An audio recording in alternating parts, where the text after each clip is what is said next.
हास्य सम्राट म्हणून एक शो यायचा. त्याचं मी ऑडिशन दिलेलं when I was in 7th standard आणि त्यात जे रिजेक्शन माझं झालेलं तर आपल्याला आठवतं डब्बा गुल नावाचा एक तेव्हा मी त्याच्यामध्ये काम करत होते. मी ज्युनियर आर्टिस्ट सुद्धा काम केलेलं आहे. मी पासिंग सुद्धा दिलेली आहे. सो जेव्हा मी पासिंग द्यायचो तेव्हा मी त्या ऍक्टर्सना जेव्हा लीड ऍक्टर्सना काम करताना बघायचो तेव्हा एक म्हणजे मला कधी इमॅजिन पण मी करायचो नाही की यार या लेवलपर्यंत मी कधी पोहोचेन. आणि 9 वर्षानंतर म्हणजे आज बघायला लोकांना असं वाटतं की अरे झालास तू ऍक्टर झालास वगैरे, बट ऍक्च्युली खरं बघायला गेलं तर इथून प्रवास सुरू होतो. सेकंड प्रोमो मध्ये तुम्ही पाहिलं की क्रेन वरती चढवलं आणि मग तिकडून तो शॉट घेतला वगैरे. त्या व्यतिरिक्त माझ्याकडून इतक्या ऍथलेटिक गोष्टी करून घेतल्या जात आहेत. सेकंड प्रोमो जो आहे तो आमचा गुळाच्या फॅक्टरीमध्ये शूट झालाय. सो तिथली जी स्मेल म्हणजे तोच एक मोठा टास्क होता. 14 तास त्या स्मेल मध्ये राहून शूट करणं म्हणजे दुसऱ्या दिवशी तर फुल ऑन हेडेक. मला तर जखमा झाल्यात म्हणजे कुठे कुठे. शाहरुख असं म्हणतो की काम मिळेपर्यंत सगळे मेहनत करतात, मी काम मिळाल्यानंतर मेहनत करतो. नमस्कार मंडळी, मी नेहा प्रभू तुम्हा सगळ्यांचं मनापासून स्वागत करते मीडिया टॉक मराठीवर. आज मी साताऱ्यात आले आहे कारण तुम्हाला सगळ्यांनाच माहिती आहे की सन मराठीवरती नवीन मालिका येते ज्याचं नाव आहे हुकुमाची राणी ही, आणि त्यानिमित्ताने त्यातले प्रमुख कलाकार माझ्या सोबत आहेत. सगळ्यांना सांगा कसे आहात? खूप छान. एप्रिल महिन्यात साताऱ्यात शूट करतो आम्ही कडाक्याच्या उन्हात, पण तरीही एनर्जी टू द मार्क आहे आणि आम्ही खूप एक्साइटेड आहोत की 21 एप्रिलला आमचा नवीन शो हुकुमाची राणी ही येतोय. बरं वैभवी आणि अक्षय, आम्ही पहिल्यांदाच तुम्हाला एकत्र पाहणार आहोत. एक सुपर फ्रेश जोडी येते, त्यामुळे जेवढे तुम्ही एक्साइटेड आहात आम्ही सुद्धा आहोत. आणि मला माहिती आहे की जेव्हा एकत्र पहिल्यांदा लीड असं काहीतरी येतं तर त्याच्या मागे फार मेहनत असते, तेव्हा कुठे जाऊन पहिल्यांदा लीड मिळतं. सो मला तुम्हा दोघांना ऐकायला म्हणजे तुमच्याकडनं ऐकायला आवडेल की पहिल्यांदा लीड मिळाला त्याच्या आधी कुठल्या कुठल्या गोष्टींना तावून सुलाखून निघाल्यात. कारण तू हिंदी करत होतास हे तर माहिती आहे आणि तुलाही स्टेजवरती पाहिलंय, तुझ्या इन्स्टा पोस्ट पाहिल्यात. सो तू सुद्धा कलाकार आहे. सो एक जर्नी ऐकायला आवडेल तुम्हा दोघांकडून. मी सुरुवात माझी असं म्हणायला हरकत नाही की 2007 मध्ये झी मराठीवर हास्य सम्राट म्हणून एक शो यायचा. त्याचं मी ऑडिशन दिलेलं when I was in 7th standard आणि त्यात जे रिजेक्शन माझं झालेलं त्यानंतर कट टू 2011 मध्ये मी एक फिल्म केलेली सुकन्या म्हणून, ज्यात मी हार्डली 2 ते 3 सीन केले असतील. आणि त्यानंतर 2016 पासून मी रेग्युलर स्टार्ट केलं. त्यानंतर पहिले मी थिएटर करायला सुरू केलं. 2-3 वर्ष थिएटर केल्यानंतर माझा मराठीमध्ये काही थोडासा म्हणजे असंभाव नाही जुळून आल्या गोष्टी. सो मी मराठी याआधी पहिले कधी काहीच काम केलेलं नाही थिएटर सोडून. त्यानंतर हिंदीमध्ये काही शोज केल्यानंतर थोड्या हिंदी मालिका केल्यानंतर असा एक्सपिरियन्स जाणवला की तिथे थोडं कॉम्पिटिशन जास्त आहे, आपण थोडंसं अजून मराठीकडे वळूया. आणि मग मराठीमध्ये मेहनत करायला चालू केली आणि समहाव गोष्टी जुळून आल्या. सो 9 वर्षाचा प्रवास आहे. खूप जास्त एक्साइटमेंट आहे मला. तुला काय सांगायला आवडेल की कुठून कुठपर्यंत पोहोचलीस? तसं तर मला असं वाटतं मी लहानपणापासूनच थिएटर आणि ह्या गोष्टींकडे इन्क्लाइंड होते. जर आपल्याला आठवतं डब्बा गुल नावाचा एक तेव्हा मी त्याच्यामध्ये काम करत होते डब्बा गुलमध्ये, आणि त्यानंतर मग थिएटर आणि हा सगळा प्रवास झाला. खरं तर मला असं माझं काहीच इंटेंट नव्हतं की मला ह्या क्षेत्रात काम करायचं आहे किंवा ऍक्टिंग रिलेटेड गोष्टी करायचं. आपल्या मिडल क्लास फॅमिलीजमध्ये जसं आपल्यावरती संस्कार होतात की डॉक्टर किंवा इंजिनियर व्हायचं, तसंच माझ्यावरती होतं की मेडिकल फील्डमध्ये जायचं आणि एक सिक्युअर करिअर असं शोधायचं. पण अशा काही गोष्टी झाल्या की मेडिसिन आणि त्याच्यातून डायव्हर्ट होऊन मी कशी तरी करून पुन्हा थिएटरकडे इन्क्लाइन झाले. आणि मला असं वाटतं गेले 8-10 वर्ष तरी रफली थिएटर करते. मी पुण्याची आहे. पुरुषोत्तम करंडक, गडकरी, फिरोदिया सगळ्याच स्पर्धा इनफॅक्ट मी केलेल्या आहेत. आणि त्यानंतर मग हळूहळू असं झालं, मग कोविड वगैरे ह्या सगळ्या गोष्टी झाल्या आणि मग थिएटरला एक वेगळं वळण मिळालं आणि सगळेच मग इन्क्लाइन झाले की आपण टेलिव्हिजन रिलेटेड काहीतरी करू. आणि त्यानंतर मग ऑडिशन्स देऊन इथपर्यंतचा हा प्रवास. बरं, हा जो इंद्र आहे, आम्ही दोन्ही प्रोमो पाहिले आहेत. सो दोघांमध्येही असं दिसतंय की साधारण खाष्ट माणूस आहे किंवा एक म्हणतो ना की माणूस की नसलेला. ऐकायला थोडं वाईट वाटत असतं त्याला, पण तरी सुद्धा असा माणूस की नसलेला खाष्ट रागीट असा माणूस आहे. तर मला तुला विचारायला आवडेल की मॅम मला असं म्हणाल्या की फक्त ते रागीट वगैरे स्वभाव सोडला तर बाकी सगळे गुण जुळणारे आहेत, की तुझ्या स्वभावाशी इतका छान इंटेलिजंट वगैरे आहे. सो तुला राग कुठल्या गोष्टीचा येतो किंवा तसा इंद्रा कधी जागृत होतो तुझ्यामधला? म्हणजे अक्षय मधला की इंद्रा? अक्षय मधला इंद्रा कधी जागा होतो?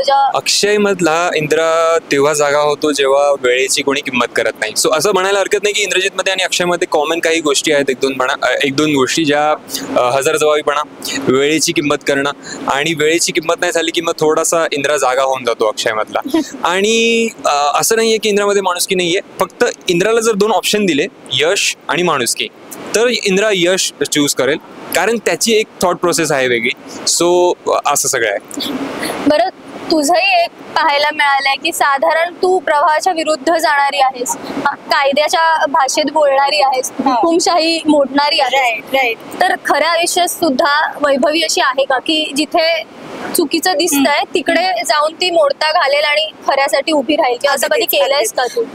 ही एक सिमिलॅरिटी राणी आणि माझ्यामध्ये आहे की रिबेलियस नेचर दोघींचं आहे, की आपल्याला जर कुठेतरी चुकीचं काहीतरी होताना दिसत असेल तर आपण त्याच्यासाठी स्टँड घ्यायचा, पण तो स्टँड नेहमीच ॲरोगंटली, अग्रेसिव्हली घेण्यापेक्षा आपण त्याला कायद्याची जोड देऊन किंवा गोड बोलून, प्रेमाने सुद्धा आपण गोष्टी करू शकतो.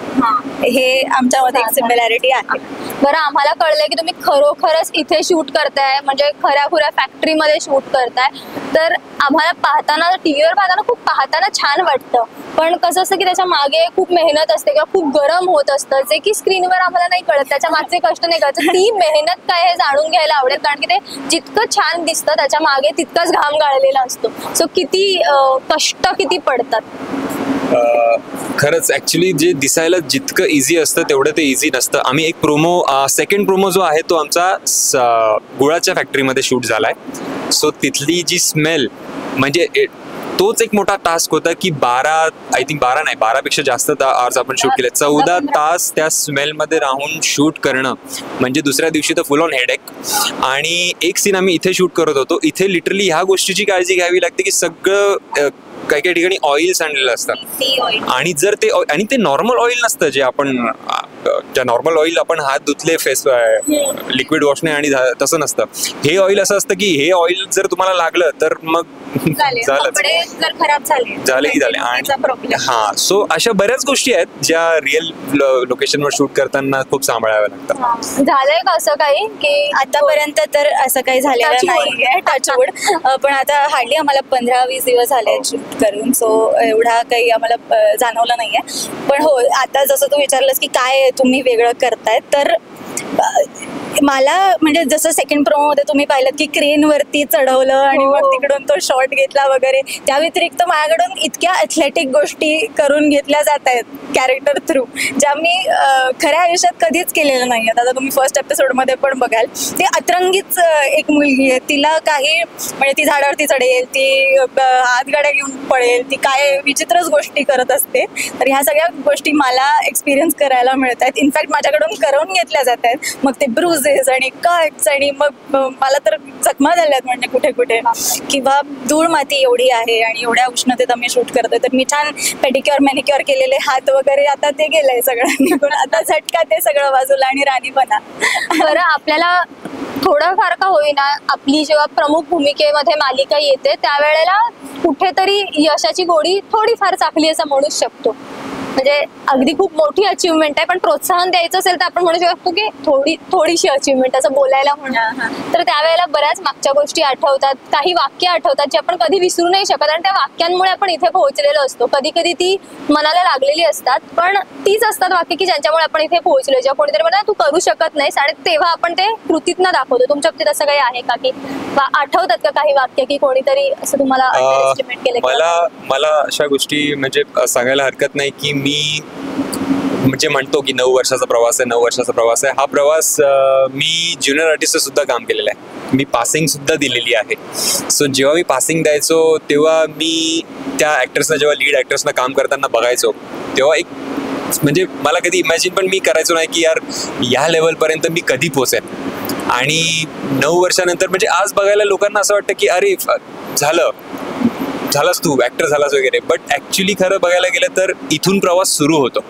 जसं मला एक शाहरुख खानचा एक इंटरव्ह्यू आठवतो, माझा फेवरेट ऍक्टर आहे म्हटल्यावर, अनुभव खेर आणि शाहरुख खानचा एक इंटरव्ह्यू होता. त्यात ते म्हणाले की तुझ्या बरोबर काम करणारी इतकी लोक आहेत तूच का एवढा मोठा स्टार झालास. त्यांचं आन्सर होतं आणि ते आन्सर मला हिट केलं खूप, की शाहरुख खान असं म्हणतो की काम मिळेपर्यंत सगळे मेहनत करतात, मी काम मिळाल्यानंतर मेहनत करतो. सो ती गोष्ट माझ्या मनात एवढी बसली आहे आणि ते मी नेहमी लक्षात ठेवतो. कधी काम करताना मला कंटाळा आला किंवा मी आजारीच पडलो तर ते मला हिट होतं की नाही यार, एवढा मोठा माणूस आज त्याच्या बरोबरचे आपण लोक बघतोय.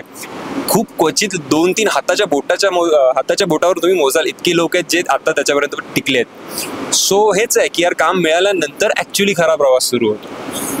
तुझ्या बाबतीत आहेत अशी काही वाक्य किंवा काही जे तुला आता आठवतंय? वाक्य तर एकदम पटकन आठवत नाहीये, पण आता ही जी संधी मला मिळाली ह्याच्यासाठी मी खूप ग्रेटफुल आहे. आणि जसं तू म्हणाला की आता माझ्या हातात आहे, तर ह्यापुढे मी मेहनत करणार आहे हे नक्की. बरं, तुम्ही काय म्हणतो, तुमचं गुळपीठ जमलेलं नाहीये मालिकेमध्ये, तुम्ही एकमेकांच्या विरुद्ध आहात. नंतर बघू, पण सध्या तुम्ही विरुद्ध आहात एवढं माहितीये. त्यामुळे आता समोर पाहणाऱ्या भाबड्या प्रेक्षकांसाठी तुम्ही एकमेकांचे जवळपास शत्रूच आहात. पण ज्यांचा हा गैरसमज आहे की तुम्ही शत्रू आहात, मला विचारायला आवडेल की खऱ्या लाईफ मध्ये तुमचं बॉन्डिंग कसं आहे किंवा कसे आहात तुम्ही खऱ्या आयुष्यात, की तशीच टशन आहे तुमच्यामध्ये? पण खऱ्या लाईफ मध्ये आम्ही म्हणजे आता जर कोणी आम्हाला सोशल मीडियावर वगैरे फॉलो कराल तर तुम्हाला बघायला मिळेल की खऱ्या लाईफ मध्ये आम्ही ऍक्च्युली टॉम अँड जेरी आहोत. आम्ही भयंकर एकमेकाची मस्करी करतो, भयंकर एकमेकाची खिल्ली उडवतो आणि काही आम्हाला लिमिटच नाहीये एकमेकाची मस्करी करताना. सो रिअल लाईफ मध्ये ऍक्च्युली थोडं वेगळं आहे.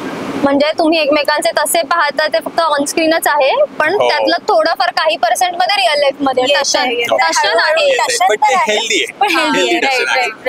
जे तुम्ही ऑनस्क्रीन बघाल ते थोडस. सो हीच केमिस्ट्री ट्रान्सलेट होणार आहे आमची ऑनस्क्रीन सुद्धा. सो मला वाटतं लाडक्या प्रेक्षकांना तुम्ही आवाहन करावं की त्यांनी ही मालिका पाहावी. Yes please. प्रेक्षकांना मी एवढंच सांगेन की खूप जास्त मेहनत करतोय आम्ही. जसं वैभवी सुद्धा म्हणाली की खूप लोकांची मेहनत आहे या पूर्ण शोच्या मागे आणि खूप प्रेमाची आणि खूप सपोर्टची अपेक्षा आहे तुमच्याकडनं. सो 21 एप्रिल पासून संध्याकाळी 7 वाजता आम्ही येतोय हुकमाची राणी ही मालिका घेऊन सन मराठीवर. तुमच्या प्रेमाची खूप अपेक्षा आहे. धन्यवाद.